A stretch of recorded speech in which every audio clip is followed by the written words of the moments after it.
If you're not getting views on your channel, or maybe your views are stuck on a certain number and you are tired of that, now let me just be truthful with you. I'm going to share with you 3 things that you want to check out for on your channel, because if these 3 things have been affected, you will remain on the number of views that you have and you will not move forward. Now, the first thing you want to do is to check if your channel is shadow banned. Because if your channel is shadow banned, sorry, you're going to be using all the good titles, thumbnails, good description, good everything, yet you're going to be stuck on a certain number of views. Why? Because YouTube is no longer recommending your videos. A lot of people have gotten shadow banned due to one thing or the other, and it's because people do that ignorantly, like they are innocent. They do not know that this is what they are doing to affect their channels. Sometimes you post a particular video on YouTube and you drive traffic from another platform. You are already getting your channel shadow banned, because over time YouTube will notice and stop recommending your videos. Another one is you keep violating YouTube's community guidelines. The more you keep violating YouTube community guidelines, the more your channel is at risk of getting shadow banned. Another one is you just go on people's comment section and you just go to people's channels, rather, not even the comment section. You just go to people's channels, you subscribe without watching their videos to a good number of minutes, and then you leave. YouTube is taking note of your activity. There is something called channel activity. YouTube is taking note of all of those things, and eventually your channel can get shadow banned. So you want to avoid things like this. Now, how do you even tell if your channel is shadow banned? Now, the first thing you want to do, right, is you want to switch accounts. So for example, you have a particular channel on YouTube, you have other accounts that you usually switch to watch your videos right after posting. What you want to do is, if you want to tell if your own particular channel is shadow banned, post a particular video. Do you understand? Post a particular video, then ensure that on your other accounts you are subscribed to your channel. Okay, of course, you even be subscribed to your channel. So you will now switch accounts. Once you post a video on this particular channel, switch accounts to the other one and just see. Don't search for your name. Just scroll and see whether YouTube is going to recommend your video on that particular account. If YouTube is not recommending your video, you keep trying, you try with another account, yet you keep getting the same results. That means it is very likely your channel is already shadow banned. And if it's already shadow banned, you're not going to be getting views. So what you can now just do in order to just help yourself, number one, stop all the things that you have been doing. So either violate the community guideline, to drive invalid traffic, the subscribing to a person's channel without watching the video. Just stop doing all of those things that you were doing.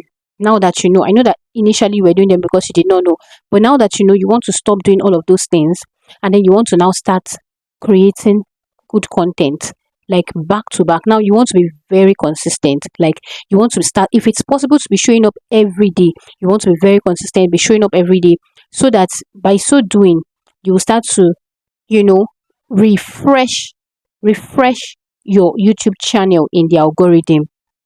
Do you understand? So that's one thing that you can do. So check with your channel to be sure that it's not shadow banned. Now the next thing, if you're not getting views on your channel, you want to go, or if you are stuck on a certain number of views, you want to go into your YouTube Studio Analytics, go over to your audience retention rate and see what the problem is. Sometimes YouTube, not even sometimes, every time you post a video, there is always a graph when it comes to your audience retention rate section. Aside from that graph, on top of it, you're going to see where it says your intro, spikes, dips, top moments. Those things are actually very important. So you want to go there and see where you had dips, huge dips. Even if YouTube doesn't suggest a particular segment that had dips, you want to, I'm going to put the screen record on my screen, okay, so you can flow. You want to go ahead, check the graph, look at where you have dips there, you have sudden dips there, sudden declines there. Check there to see exactly what happened, so that you will know that on your next video you are going to avoid this particular thing. Because if you do not check, you will not know that this is the particular part that people are losing interest and they are skipping, or they They are just clicking off your video at that particular moment. Once you have checked that thing, what you now want to do is to go, especially if you have a huge dip, because if you have a huge dip, it can really, restrict the number of viewers or the number of traffic that's going to be driven to your video, because a lot of people will be clicking off. So what you can do is to go over to your retention rate and cut out that particular dip. Do you understand? I tried this on one of my videos when I first started out on YouTube. That was last year, right? Last year, July, August or so.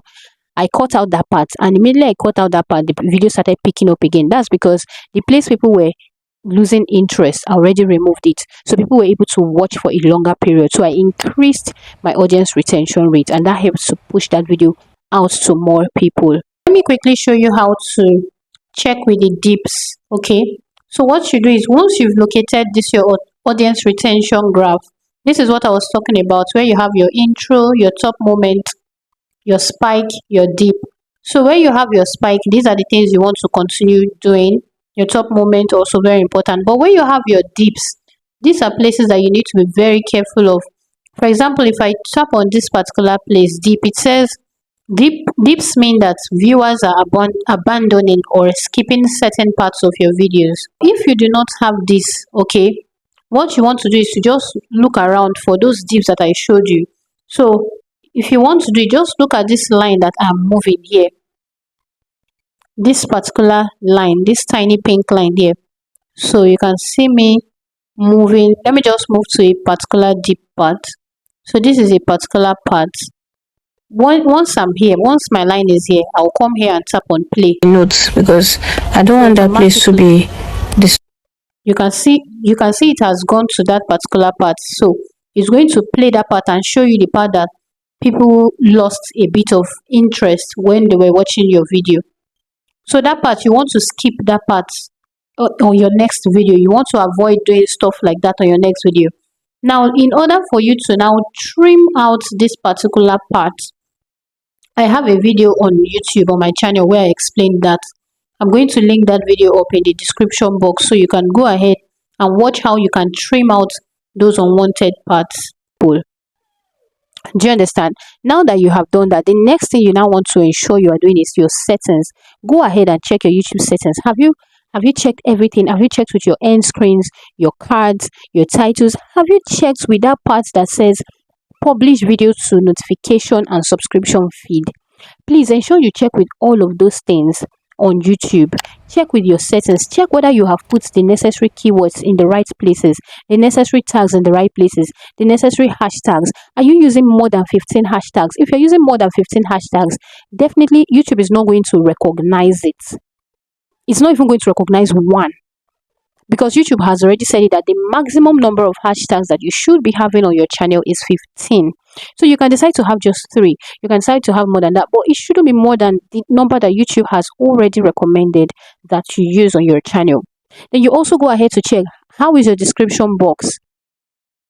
What are the things that you're doing? How are you arranging your videos? The setting of your channel is very important. The setting after every video is actually very important. What you even do after you upload a video is very important. So you want to check with all of these settings, so that you will not just stay and keep creating videos, yet you're not getting what you want.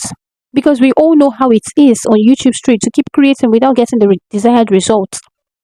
Do you understand? I hope you found this video helpful and you have gained 1 or 2 from this video. If yes, please do well to give this video a thumbs up. And do not forget, I take YouTube one-on-one coaching sessions and also video editing one-on-one coaching sessions. If it sounds like something you're interested in, you want to go into my description box, click on the link to my seller store and book for any of these packages. And I will see you on my next one.